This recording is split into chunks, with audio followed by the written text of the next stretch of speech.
Assalamualaikum warahmatullahi wabarakatuh. Kembali lagi bersama saya Trisno Rizky Salam. Oke, kali ini kita akan melanjutkan materi matkul Anissa Kebutuhan Sistem, yaitu kita akan membahas tentang karakteristik sistem berorientasi objek. Sistem berorientasi objek atau Object Oriented System memiliki beberapa karakteristik yang membedakannya dari paradigma metode analisis sistem lainnya. Berikut adalah beberapa karakteristik utama dari sistem berorientasi objek. Yang pertama ada pemrograman berbasis objek, yang kedua ada enkapsulasi, yang ketiga ada inheritance atau pewarisan, yang keempat ada polimorfisme, yang kelima ada abstraksi, yang keenam ada kelas dan objek, ketujuh ada messaging, yang kedelapan ada keamanan. Karakter-karakter ini bekerja sama-sama untuk menciptakan pendekatan pemrograman yang kuat, modular yang mudah dimengerti, dan memungkinkan pengembangan sistem yang kompleks dan scalable. Oke, langsung aja.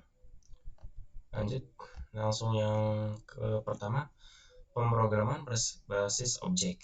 Pemrograman berbasis objek ini adalah paradigma pemrograman yang menggunakan konsep objek sebagai unit dasar membangun program. Dalam pemrograman berbasis objek, program yang dibangun untuk objek yang saling berinteraksi, yang mewakili bagian-bagian dari sistem yang diinginkan.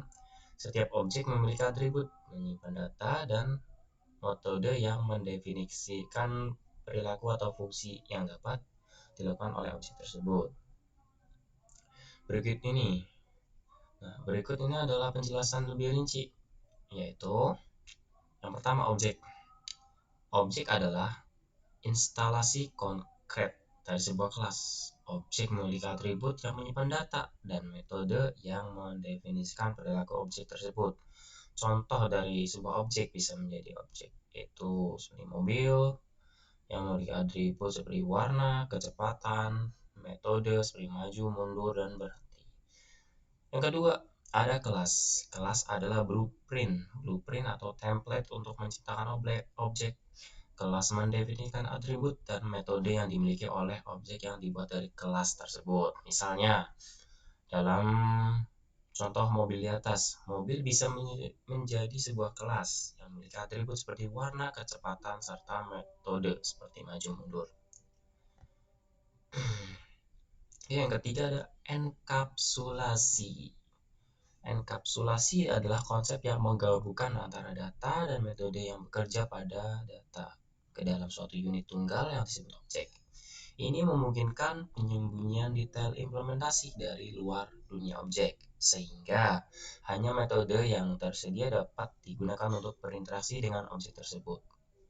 Selanjutnya yang keempat adalah pewarisan atau inheritance, yaitu konsep di mana sebuah kelas baru, kelas turunan, atau juga disebut subclass, dapat mewarisi atribut dan metode dari kelas yang sudah ada.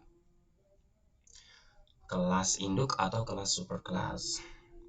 Ini memungkinkan untuk memperluas fungsionalitas yang sudah ada dan mendorong penggunaan kembali kode. Yang terakhir ada polimorfisme, yaitu konsep di mana objek dari kelas yang berbeda dapat merespons dengan cara yang berbeda terhadap metode yang sama. Ini memungkinkan untuk menggunakan nama metode yang sama pada objek yang berbeda dan memiliki perilaku yang berbeda tergantung objeknya. Pemrograman berbasis objek ini memungkinkan untuk menciptakan program yang lebih mudah dimengerti, lebih modular, dan lebih mudah dipelihara. Dengan menyusun program menjadi kumpulan objek yang berinteraksi, program dapat membagi kompleksitas program ke dalam bagian-bagian yang lebih kecil dan lebih mudah dikelola.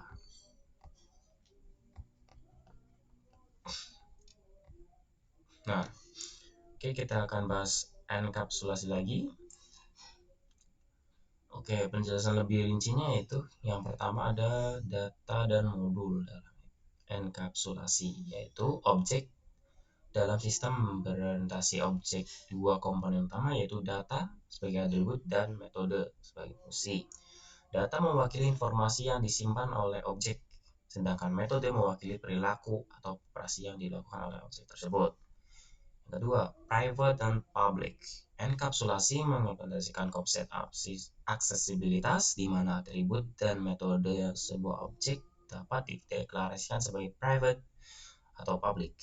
Atribut yang metode yang dideklarasikan sebagai private hanya bisa diakses oleh objek itu sendiri, sementara atribut atau metode yang dideklarasikan sebagai public dapat diakses dari luar objek. Keuntungan enkapsulasi. Yang pertama ada pengendalian akses. Apa sih? Dengan mengatur atribut dan metode sebagai private atau public, enkapsulasi dapat memungkinkan pengendalian akses yang ketat terhadap data dan fungsional objek, mencegah modifikasi atau manipulasi yang tidak sah. Yang kedua yaitu menyembunyikan detail. Enkapsulasi memungkinkan untuk penyembunyian detail implementasi internal objek yang dapat memungkinkan perubahan implementasi tanpa mempengaruhi yang lain dari program yang menggunakannya. Yang ketiga, peningkatan keamanan. Dalam membatasi akses langsung ke data dan metode, enkapsulasi tidak diinginkan meminimalkan kesalahan yang disebabkan oleh pengguna yang tidak tepat. Contoh enkapsulasi, misalnya kita tadi membahas kelas mobil. Dengan atribut kecepatan yang dideklarasikan sebagai private, kita bisa memiliki metode maju dan mundur yang memanipulasi atribut kecepatan secara internal. Dengan cara ini, detail implementasi kecepatan, misal apakah itu diukur dalam kilometer per jam atau mile per jam, itu disembunyikan dari luar dunia objek. Hanya metode yang ditentukan seperti maju, mundur yang dapat mengubahnya. Enkapsulasi adalah satu konsep, yaitu kesimpulan dari enkapsulasi. Satu konsep yang penting dalam pemrograman berorientasi objek karena membantu dalam pembuatan program yang lebih modular, lebih aman, dan lebih mudah dimengerti. Oke, mungkin materi ketiga kali ini sudah cukup. Terima kasih atas perhatiannya. Assalamualaikum warahmatullahi wabarakatuh. See you on the next video. Bye-bye.